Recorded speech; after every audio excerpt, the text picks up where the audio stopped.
Culture et société. One man come in the name of love. One man come and go. One man come here to justify. One man to overthrow.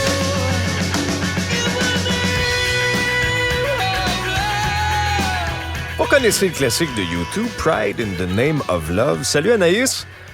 Bonjour Alexandre. On parle de U2 parce que on a fait une petite adaptation des paroles en raison du contexte actuel de cette guerre entre le Hamas et Israël. Exactement. Je rappelle qu'il y a plus de 260 festivaliers au Festival Supernova qui sont décédés. Il y a des attaques, des images qu'on a vues partout sur le web. Et U2 présentement est en résidence à Las Vegas. Et dimanche, la formation a pris la parole tout d'abord sur scène, disant on est conscient que c'est la parole ce qu'on dit présentement, ça changera pas grand-chose, mais quand même, on veut le dire, qu'on croit vraiment à la non-violence sur cette planète. Et la formation a voulu rendre hommage à ces magnifiques jeunes. Donc, Bono est monté sur scène et a modifié les paroles de cette chanson qui, tout d'abord, je rappelle aux gens, a été écrite pour rendre hommage à Martin Luther King. Et dans la première version, on dit « Tôt le matin du 4 avril, un coup de feu retentit dans le ciel de Memphis. Enfin libres, ils ont pris ta vie. Ils n'ont pas pu prendre ta fierté. » Donc ça, ce sont les paroles de la chanson initiale. Okay. Et ce que vous allez entendre, je vous fais la traduction.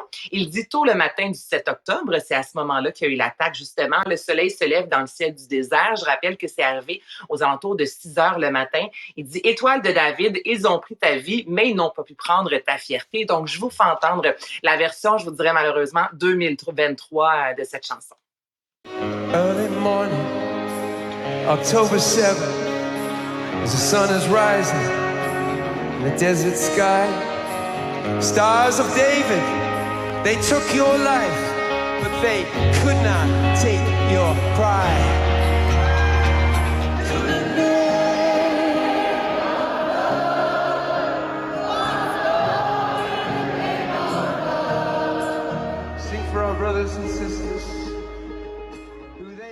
D'entendre comme ça, Alexandre, là, la foule, les gens certains chantent, d'autres crient, hurlent. Il y a quelque chose de très poignant dans tout ça. Puis, tu sais, comme Bono l'a dit, tu sais, effectivement, ça va pas empêcher les tirs, évidemment, mais ce sont quand même des moments de rassemblement où on voit que, tu sais, l'amour, là, sans citer Céline Dion, de l'amour existe encore, mais il y a ça, tu sais, puis c'est important de se rappeler. Donc, c'est vraiment, je voulais commencer avec ça ce matin parce que je trouve que ça fait du bien. Ben avec raison, tu sais, puis quand t'es un artiste de la trempe de Bono avec le rayonnement de U2 aussi, ben c'est sûr que ça fait écho quand même et je trouve qu'ils ont un rôle à jouer puis c'est très, très bien. Ça a été fait de façon très délicate. Plus près de chez nous, Anaïs, les artistes qui seront sur scène lors du premier gala de la disque, ben on les connaît maintenant. Ma passion mène ma raison, c'est le cœur qui guide mes pas. On est que le cœur a ses raisons, que la raison ne connaît pas.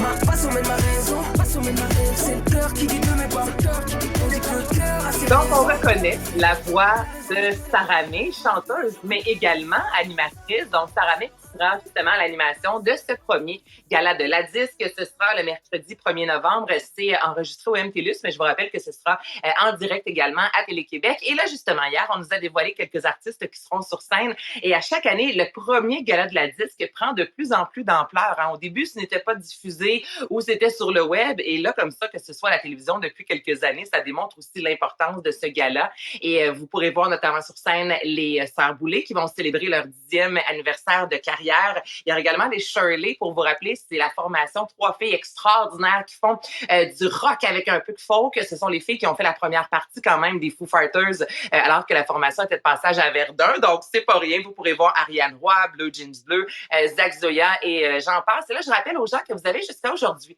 Alexandre, jusqu'à 17h, vous allez faire un tour sur le palmarès à disque.ca parce qu'on invite toujours les Québécois. Tu sais, quand on dit, hey, ça, c'est la chanson de l'année, il faut bien que quelqu'un vote quelque part. Et c'est nous, Alexandre, qui sont c'est nous autres qui sont invités à voter. Donc, aujourd'hui, 17h, vous pouvez aller voter. Il y a une douzaine de chansons qui sont en liste et vous pourrez également voter soit pour l'artiste ou encore la formation de l'année. Moi, je trouve ça toujours... j'aime ça parce que les chansons, des fois, qui sont sorties un peu plus tôt dans l'année, qu'on a peut-être oublié comparativement à d'autres qui sont sorties plus récemment. Puis là, tu te dis, hey, c'est vrai, cette tune-là est venue me chercher dans les tripes. Donc, allez faire un tour aujourd'hui, palmarès à disque.ca. Anaïs, on dit souvent au cinéma québécois que la première fin de semaine du box-office est cruciale pour un film. Moi, j'ai contribué au succès du film Testament de Denis Arcand. Je suis allé voir ça. En fin de semaine. J'ai adoré ça. C'est savoureux. Ça souligne à grands traits là, tous les travers de notre société en 2023. Honnêtement, les dérapages des woke, c'est savoureux.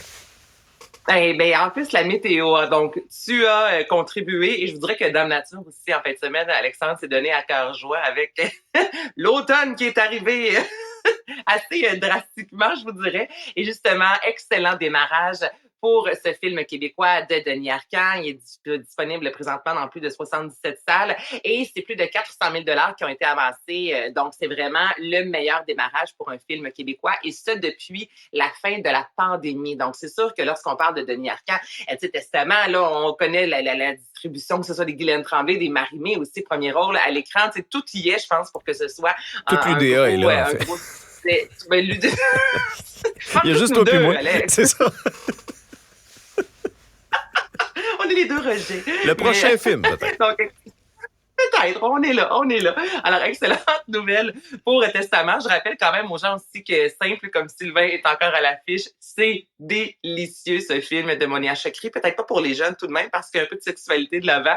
Et je termine aussi avec Charlotte Cardin qui a fait l'annonce hier, Alexandre, sur ses médias sociaux, qu'elle ajoutait des supplémentaires, donc notamment à Laval, 11 février prochain, et Ottawa, 22 février prochain, parce que Charlotte Cardin, tu sais, lorsqu'elle annonce des spectacles, on fait ça, puis il n'y a plus de billets, là. Donc, sachez que ce vendredi, vous pourrez vous procurer vos billets, aller faire un tour sur son site Internet pour avoir plus de détails. Mais si vous ne l'avez pas encore vu, c'est votre chance avec ces nouvelles supplémentaires. Merci Anaïs.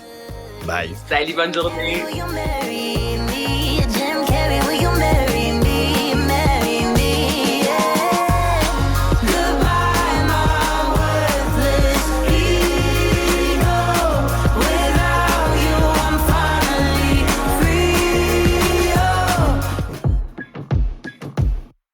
L'émission d'Alexandre Dubé est aussi un balado. Écoutez au moment qui vous convient en vous rendant sur l'application ou le site cubradio.ca.